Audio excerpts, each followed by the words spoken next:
வணக்கம். தமிழ் ஃபுட் கார்னரில் இன்னைக்கு கேரட்டை வச்சு ரெண்டு விதமான டேஸ்டான ஹெல்த்தியான ட்ரிங்க் பண்ண போகிறோம். இந்த ரெண்டுமே அப்படியே சாப்பிட்றதுக்கும் நல்லாயிருக்கும், ஃப்ரிட்ஜில் வச்சு சில்லுன்னு சாப்பிட்றதுக்கும் நல்லாயிருக்கும். இப்போ இந்த ரெண்டு விதமான ஹெல்த்தியான ட்ரிங்கை எப்படி பண்ணுறதுன்னு பார்க்கலாம். கேரட் பால் பண்ணுறதுக்கு 1/3 கப் அளவுக்கு துருவின கேரட் எடுத்திருக்கேன். அதை இந்த பாத்திரத்தில் சேர்த்துட்டு கேரட் எடுத்த அதே கப்லேயே 2 கப் தண்ணி சேர்க்குறேன். இந்த தண்ணியிலேயே கேரட் நல்லா கொதிச்சு பாதி அளவுக்கு குக் ஆகி வரட்டும். இப்போ 5 நிமிஷம் ஆச்சு. கேரட் பாதி அளவுக்கு வெந்திருக்கு. ஸ்டவ் ஆஃப் பண்ணிட்டு ஆறுனதுக்கு அப்புறமா தண்ணியோடைய மிக்ஸி ஜாரில் சேர்த்தாச்சு. இது கூட பொடியாக கட் பண்ண 4 முந்திரி, 2 பிஞ்ச் ஏலக்காய் பவுடர். இந்த முந்திரியும் ஏலக்காய் பவுடரும் ஆப்ஷனல் தான், நீங்கள் விருப்பப்பட்டால் சேர்த்துக்கங்க, இல்லைன்னா ஸ்கிப் பண்ணிடலாம். இப்போ இதுக்கு தண்ணி எதுவும் சேர்க்க வேண்டியதில்லை, நல்லா நைஸாக அரைச்சிக்கலாம்.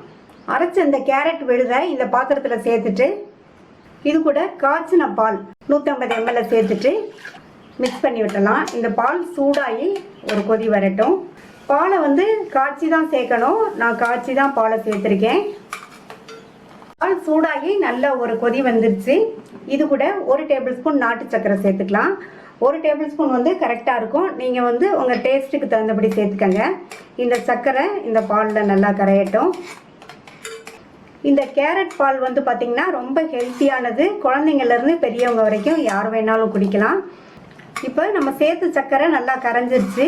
நம்மளுடைய சுவையான கேரட் பால் ரெடி ஆயிடுச்சு. ஸ்டவ் ஆஃப் பண்ணிடலாம். அடுத்து கேரட் தேங்காய் ஜூஸ் பண்ண போகிறோம். இந்த மிக்ஸி ஜாரில் 1 கப் துருவின கேரட், 1/2 கப் தேங்காய் துருவல், அடுத்து இது கூட கட் பண்ண 5-6 முந்திரி பருப்பு, 2 பிஞ்ச் ஏலக்காய் பவுடர், 1/2 கப் அளவுக்கு தண்ணி சேர்த்து இதை நல்லா நைஸாக அரைச்சிக்கலாம். அரைக்கிறதுக்கு முன்னாடி இதில் 1 டேபிள் ஸ்பூன் நாட்டு சர்க்கரை சேர்த்து நல்லா நைஸாக அரைச்சிக்கலாம்.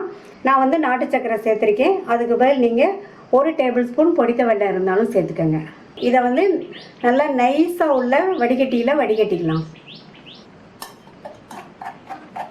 நல்லா வடிகட்டியாச்சு. கிளியரான கேரட் தேங்காய் ஜூஸ் கிடச்சிருக்கு. ரெண்டையும் இப்போ சர்விங் டம்ளருக்கு மாற்றிடலாம்.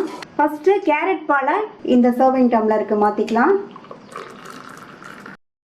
கேரட் தேங்காய் ஜூஸை இந்த டம்ளருக்கு மாற்றிக்கலாம்.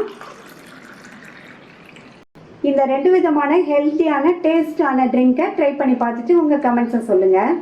இது வரைக்கும் தமிழ் ஃபுட் கார்னர் சேனலை சப்ஸ்கிரைப் பண்ணாதவங்க சப்ஸ்கிரைப் பண்ணிவிட்டு பக்கத்தில் உள்ள பெல் பட்டனையும் கிளிக் பண்ணிக்கோங்க. தேங்க்யூ.